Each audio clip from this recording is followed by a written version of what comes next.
You've become more and more famous recently. How's that affect you? It's not recently. I think it's this gradual thing, right? Like it keeps going, and I also don't know why it keeps going.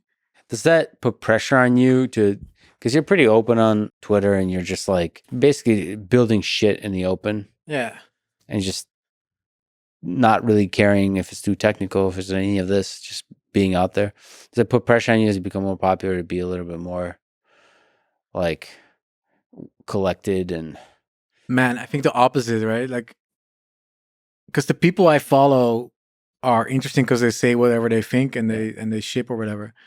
It's so boring that people start tweeting only about one topic. yeah. I don't know anything about their personal life. I want to know about their personal life. Like you do podcasts, you ask about life stuff, of personality.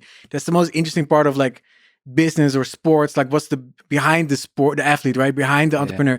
That's interesting stuff. To be human. Yeah, like you share that, like I shared a tweet went too far, but like we were cleaning the toilet because the toilet was clogged, Mm-hmm. But like it's just real stuff because Jensen Huang, the Nvidia guy, he says he started cleaning toilets, That was cool. You tweeted something about the Denny's thing. I forget. Yeah, it was recent. Nvidia was started in a Denny diner table. And you made it somehow profound. You're almost this one. Nvidia, a $3 trillion company, was started in a Denny's, an American diner. People need a third space to work on their laptops to build the next billion or $1 trillion company.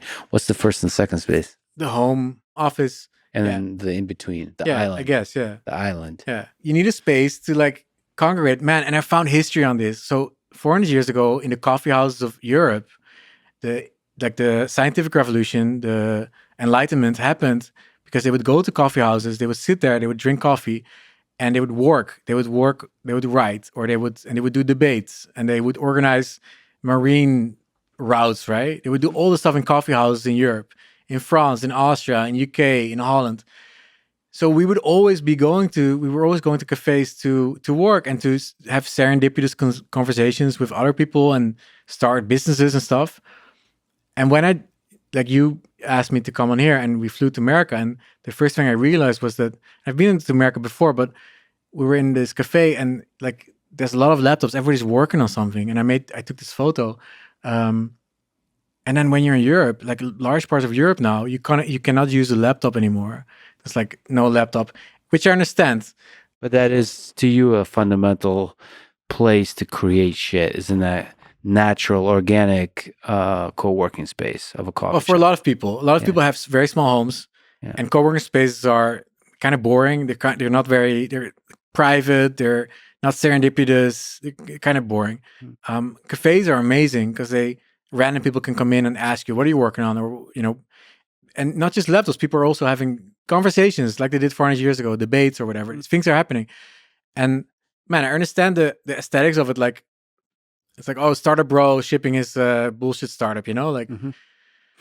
But there's something more there. Like there's people actually making stuff, making new companies that the society benefits from. Like we're benefiting from Nvidia. I think the US GDP for sure is benefiting from Nvidia.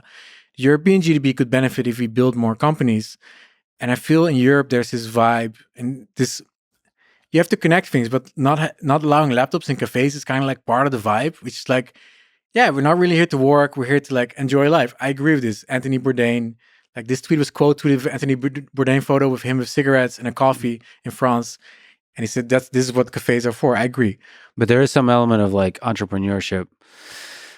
Like you have to allow people to dream big and work their ass off towards that dream and then feel each other's energy as they interact with it. Yes. Like that's one of the things I liked in Silicon Valley when I was working there.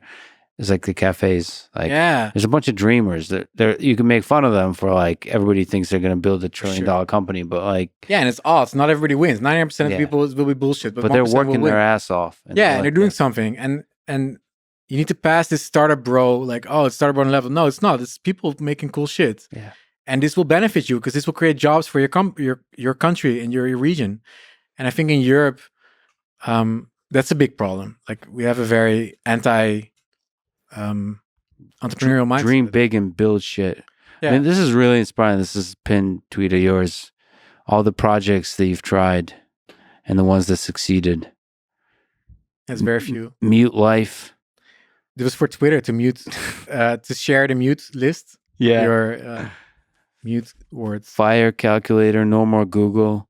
Maker rank, how much is my site project worth? Climate finder, ideas AI. Airline list still runs, but it doesn't make money. Airline list like compares the safety of airlines because I was nervous to fly. So I was like, let's collect all the data on crashes for all the airplanes. Bali Sea cable. Nice. That's awesome. Make Village, Nomad Gear, 3D and virtual reality dev, play my inbox, like you mentioned. There's a lot of stuff. Yeah, man. I'm trying to find some embarrassing tweets of yours. You can go to the highlights tab. It has all the like the good shit kind of. There you go. This was Dubai. POV, building an AI startup. Wow, you're a real influencer.